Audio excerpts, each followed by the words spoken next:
Sebelum video ini dimulai, pastikan kamu sudah mengklik tombol like, subscribe, lonceng, dan share ke teman-teman.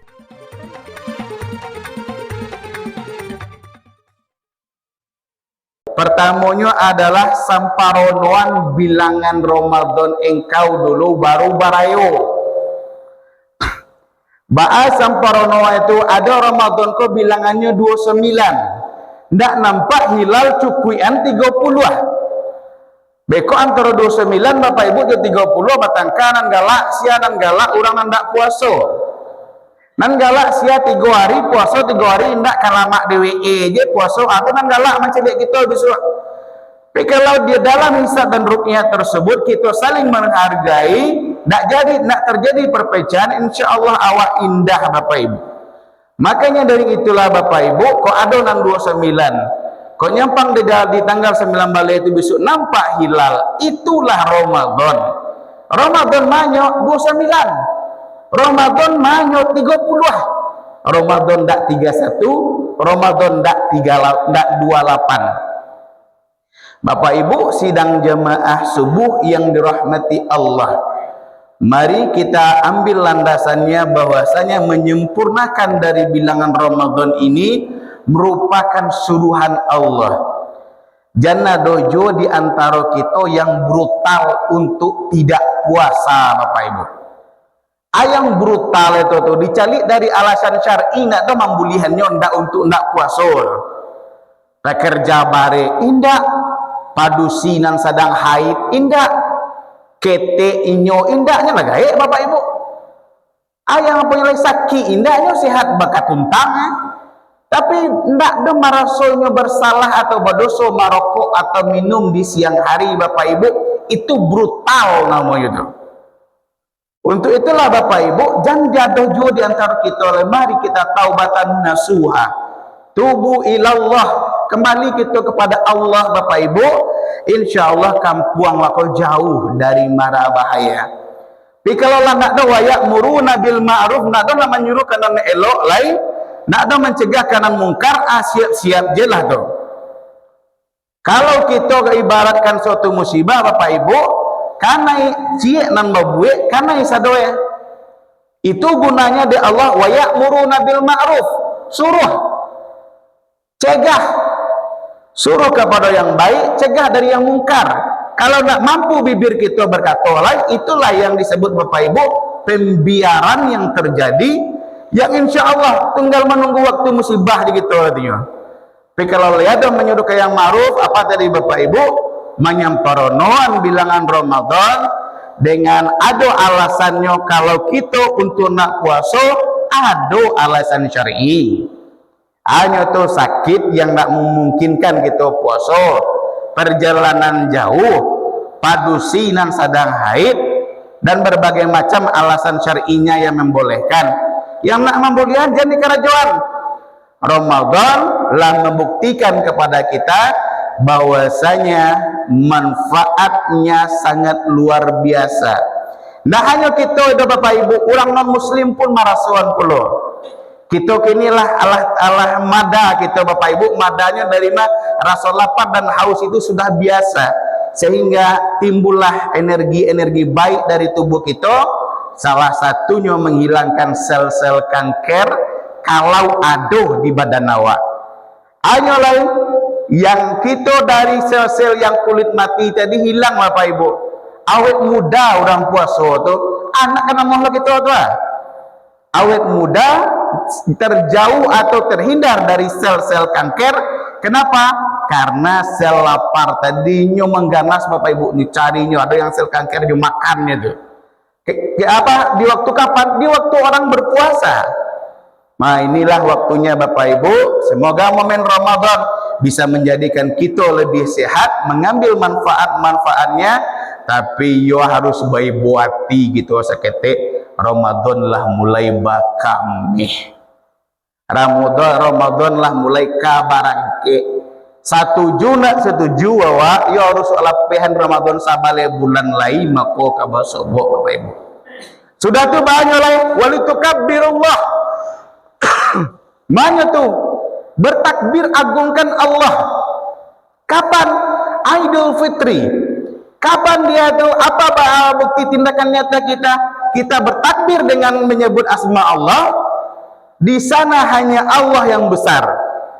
Jabatan tak berfungsi lagi. Samo rata gitu. Nanti lambe semua raya di belakang lah Kalau walaupun mereka kaya, Bapak Ibu. Tidak ada miskin dan kaya di ketika hari Idul Fitri tak ada nampak, Bapak Ibu. Itu yang harusnya terjadi. Dan kita ketika bertakbir itu tidak ada lagi saudara kita yang kelaparan. Pastikan di kampung awak ndak ada satupun keluarga lain yang hendak memasak pagi itu doh. Makanya sunnahnya itu Bapak Ibu, putuhan puasa di waktu hari Idul Fitri minum atau kok makan dulu baru pergi ke surau. Sunnah. Untuk itulah kita pastikan bahwasanya di dalam mentakbir, di dalam mengumandangkan kalimat takbir hanya Allah yang besar, yang lain kecil. Di dalam mengumandangkan takbir tidak ada lagi saudara yang kelaparan. Kenapa? Zakat fitrah kita sudah tersalurkan dengan tepat dan benar. Oleh karena inilah Bapak Ibu, bahwasanya di Ramadan ini adalah sesuatu hal di ujung-ujungnya kok momentum bagi kita ulang kaji beli. Yang ketiganya adalah apa tuh Bapak Ibu? Atas hidayah Allah kepada kamu. Mustahil rasanya kita bisa berpuasa 13 jam kurang lebih tanpa hidayah Allah. Iya Ustaz, kalau tidak ada perjanjian wajah Allah, jam 2 balik lama ngeroyok korek. Lama nanyon kapal launya Bapak Ibu. Kapan di hari lain? Ketika apa? Ketika tidak ada niat berpuasa. Tapi ketika ada niat berpuasa, kita dahulukan dengan sahur. Tabah hari ke Bapak Ibu. Kuat dia. Di hari lainnya nak tekau Ustaz. Jangankan jam 3, jam 1 saya mengeroyok korek. Inilah bukti adanya hidayah Allah. Kakito nanamoh. Nandak namo barek banyak puasa. Nandak namo dah sopok deh di marancak puasa kodo. Inilah Bapak Ibu atas hidayah Allah nandak sadonyo dapet do Bapak Ibu dari zaman nabi terdahulu sampai nabi yang terakhir kita Nabi Muhammad ndak sadonyo do. Anak nabi ndak dapat hidayah. Anak Nabi Nuh alaihi salam. Istri nabi, ayah Nabi, paman Nabi tidak dapat hidayah, kata Allah, tidak dapat. Kita melaksanakan puasa karena hidayah Allah kuat, mampu, nakkah kita jaga oleh elok dulu. Inilah Bapak Ibu, kalau kita jaga ini baik-baik, ini merupakan mutiara paling berharga dalam diri awak. Intan yang paling mahal di antara badan awak Bapak Ibu adalah hidayah dan dia gende Allah ndak kasado orang dapet do. Ini yang ketiga Bapak Ibu. Yang terakhirnya pesan Allah dalam surah Al-Baqarah ini, la'allakum tashkurun. Apa itu? Semoga kamu jadi orang yang bersyukur. Bersyukur atas apa? Bersyukur atas nikmat Allah. La in syakartum la azidannakum wa la in kafartum inna adzabillahi syadid. Atas apa itu? Atas karunia yang diagian di Allah, kita syukuri, ndak tarasoje bertambah karunia tersebut dari kepada kita Bapak Ibu.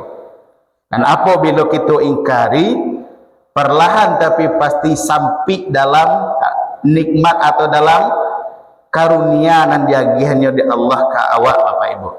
Inilah pesan dari surah Al-Baqarah ayat 185 tadi akhir-akhirnya, dan juga kita mendapatkan hendaknya hidayah Allah tersebut kita jaga. Kalau ibaratnya Bapak Ibu awak menjaga sebuah barang mewah, jangankan rusak, jangankan hilang dari kita, rusak pun kita tidak mau. Inilah mahalnya atau mewahnya ibadah Ramadan. Mewah bagi siapa? Bagi hamba yang mau mensyukuri, bagi hamba dan sadar itu adalah hidayah. Kenapa? Dengan hidayah Allah itu kita kuat, dengan hidayah Allah itu kita mampu, dengan hidayah Allah itu kita bisa bertahan Bapak Ibu. Inilah kajian singkat kita di waktu subuh ini. Semoga dapat hikmahnya kita bersama Bapak Ibu, dipanjangkan umur kita, disehatkan kita sehingga kita bersua dengan hari raya Idul Fitri yang Senin depan kita tak puasa lagi Bapak Ibu. Ini merupakan Senin di akhir Ramadan, dan juga bagi kita yang hendaknya memenuhkan dalam bilangan Ramadan, kalaupun terjadi 29 atau 30, mari jaga kekompakan, mari jaga silaturahmi kita dengan baik. Kenapa? Islam itu indah dengan silaturahmi dan kekompakan. Banyak maaf, billahi taufik wal hidayah. Assalamualaikum warahmatullahi wabarakatuh.